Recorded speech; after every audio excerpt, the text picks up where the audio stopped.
Chúc mừng anh ơi. Vào đây, vào đây, vào đây.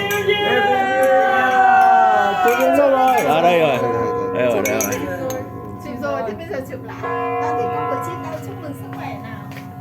Chụp lại ấy nhá, chụp lại cả dàn ấy. Nào, cả dàn bây giờ làm nào chụp. Nông cô đây. Chị Bình ơi, ra đây. Ơi. Làm nào mà chụp được. Đấy. Rồi, từ từ để cái camera đấy. À, Để trên cửa sổ kìa. cô chuẩn bị bằng ấm. Đây, Để đây nó là sao?